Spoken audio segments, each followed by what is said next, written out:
ശരിക്കും പറഞ്ഞാൽ ഈ പുതിയ കാലത്ത് ഏറ്റവും പ്രസക്തമായൊരു കാര്യമാണ് പറഞ്ഞത്. കാരണം സേവനവാരം ഞാൻ സേവനവാരത്തെ ആസ്വദിച്ച് അതിൻ്റെ ഒരു ആസ്വാദകനും അതിൽ പങ്കാളിയായിരുന്നു ഞാൻ. കാരണം അതെന്താ അറിയുക, അവിടെ കുറച്ച് നമ്മുടെ സ്കൂളും പരിസരവും വൃത്തിയാക്കുന്നു എന്ന് മാത്രമല്ല, അതിനപ്പുറത്തൊരു കൂട്ടായ്മയുണ്ടായിരുന്നു അവിടെ. കാരണം എല്ലാവരും വീടുകളിൽ നിന്ന് കപ്പയും മറ്റ് സാധനങ്ങളും ഒക്കെ കൊണ്ടുവരുന്നു. അവിടെ ശരിക്കും പറഞ്ഞാൽ ഒരു പന്തി ഭോജനത്തിൻ്റെ ഒരു രീതിയായിരുന്നത്. എല്ലാവരും കൂടി അവിടെ ഒരു ഒരുമയുണ്ടായിരുന്നു. അവിടെ സ്കൂൾ PTA, മാതൃസംഘം, വിദ്യാർത്ഥികൾ, അധ്യാപകർ, സ്കൂൾ മാനേജ്മെൻറ്റ് എല്ലാവരും അതിൽ പങ്കാളികളാകുന്നു. ഒന്ന് മാത്രമല്ല, ഒരാഴ്ച നീണ്ടു നിൽക്കുന്ന ഒരു വലിയ യജ്ഞം വരുന്നത്. ശരി, അത് സ്കൂൾ മാത്രമല്ലല്ലോ, സ്കൂളിൻ്റെ പരിസരം, നമ്മൾ നടന്നു വരുന്ന നടവഴികൾ, ഇടവഴികൾ എല്ലാം വൃത്തിയാക്കുകയാണ്. കാരണം ഒരു ഉറുമ്പഴഞ്ഞു പോയാൽ കാണത്തക്ക നിലയിലേക്ക് നമ്മൾ സ്കൂളിൻ്റെ പരിസരവും സ്കൂളിനോട് ചേർന്ന സ്ഥലങ്ങളും നമ്മൾ വൃത്തിയാക്കിയിരുന്നു. കാരണം അതിലൂടെ കുട്ടികൾ നമ്മളിൽ ഓരോരുത്തർക്കും ഒരു വൃത്തിബോധം ഉണ്ടാകുകയാണ്.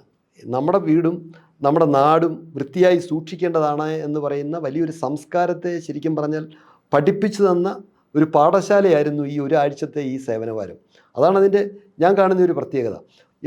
കാരണം അതിലൂടെ കൈവന്ന മാത്രമല്ല, നമ്മൾ ഒരു അധ്വാനത്തിൻ്റെ ഒരു വശത്തേക്ക് നമ്മൾ പോവുകയാണ്. ഇപ്പോൾ മൺവെട്ടി എടുത്തിട്ടില്ലാത്ത കുട്ടികൾ മൺവെട്ടി എടുക്കുന്നു, ഈ വെട്ടുകത്തി എടുക്കാത്ത കുട്ടികൾ വെട്ടുകത്തി എടുക്കുന്നു, അല്പം വെയിൽ കൊള്ളുന്നു. നമ്മളിപ്പോൾ ഏറ്റവും കൂടുതൽ ഈ വൈറ്റമിൻ D ടാബ്ലറ്റ് വാങ്ങി കഴിക്കുന്നത് കേരളീയരാണ്. പക്ഷെ നേരിട്ട് പ്രകൃതി തരുന്നതാണ്. സൂര്യപ്രകാശത്തിൽ നിന്ന് യഥേഷ്ടം നമുക്ക് കിട്ടിക്കൊണ്ടിരുന്നതാണ് വൈറ്റമിൻ D. ആരും പണം കൊടുത്ത് വാങ്ങണമല്ലോ. പക്ഷേ നമ്മളിപ്പോൾ പണം കൊടുത്ത് വൈറ്റമിൻ D ടാബ്ലറ്റ് വാങ്ങി കഴിക്കുകയാണ്. കാര്യം എന്താ? നമ്മൾ വെയിൽ കൊള്ളുന്നില്ല.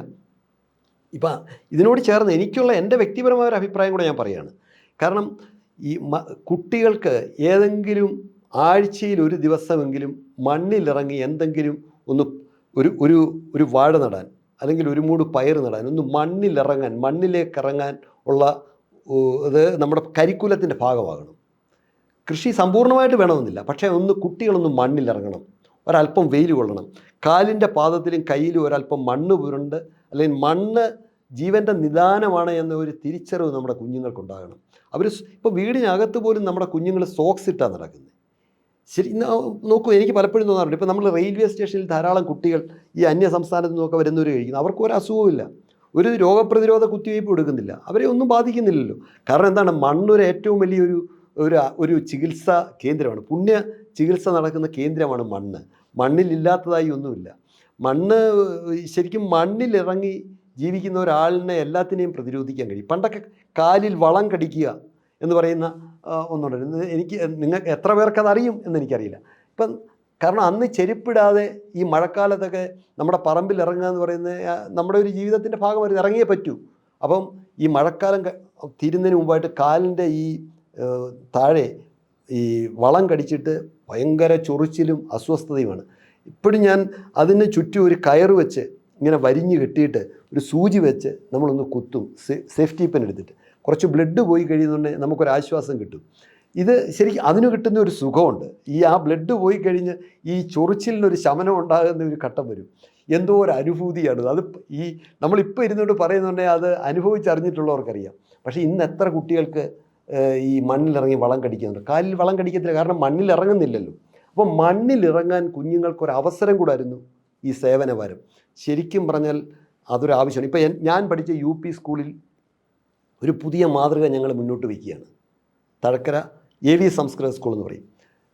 കഴിഞ്ഞ ഓണത്തിന് നമ്മൾ 3.25 കോടി രൂപയുടെ ദൂശനില വാങ്ങി. 6 ദിവസം കൊണ്ട് 3.25 കോടി രൂപയുടെ ദൂശനിലയാണ് വാങ്ങി.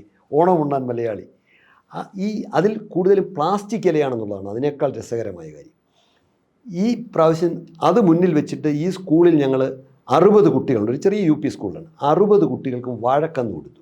പാളയംകോടൻ വാഴയും ഞാലിപ്പൂവൻ വാഴയും കൊടുത്തിട്ട് ഏറ്റവും ചുരുങ്ങിയത് 2 വാഴയെങ്കിലും കൃഷി ചെയ്യണം. പക്ഷേ ഒരു പ്രതിജ്ഞ എടുപ്പിച്ച് എല്ലാവരെയും കൊണ്ടും ഇതിന് ഒരാളെ പോലും കൂലിക്ക് നിർത്തി ഇതിന് കുഴിയെടുക്കുകയോ ഇതിൻ്റെ പരിചരണങ്ങൾ ചെയ്യുകയോ ചെയ്യില്ല. ഇത് ഞാനും എൻ്റെ അച്ഛനും അമ്മയും കൂടി ചേർന്ന് ചെയ്യുന്നതാണ് എന്ന് അച്ഛനും അമ്മയും കുഞ്ഞും കൂടി ചേർന്നാണ്, ഈ മകനും കൂടി ചേർന്നാണ് പ്രതിജ്ഞ ചെയ്തത്. എല്ലാവർക്കും വാഴക്കന്ന് കൊടുത്തു. ഓണമുണ്ണുന്ന എൻ്റെ വാഴയിലയിൽ, അതാണ് അതിൻ്റെ സ്ലോഗൻ. എന്തുകൊണ്ട് സാധിക്കത്തില്ല? പരിശ്രമം ചെയ്യുകയിൽ എന്തിനേയും വശത്തിലാക്കാൻ കഴിവുള്ളവണ്ണം നമ്മൾ വിചാരിക്കാമെങ്കിൽ നടക്കും.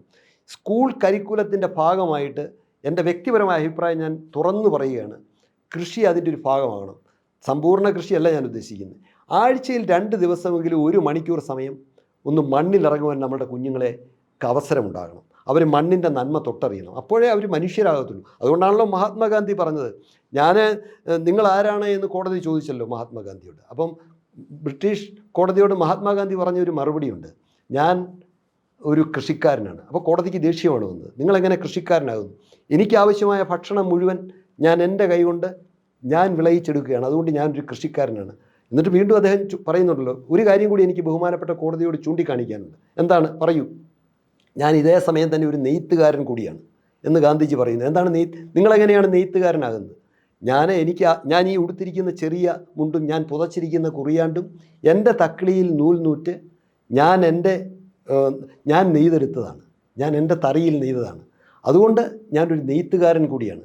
അപ്പോൾ അദ്ദേഹം പറഞ്ഞത് വളരെ പ്രസക്തമായൊരു കാര്യമാണ്.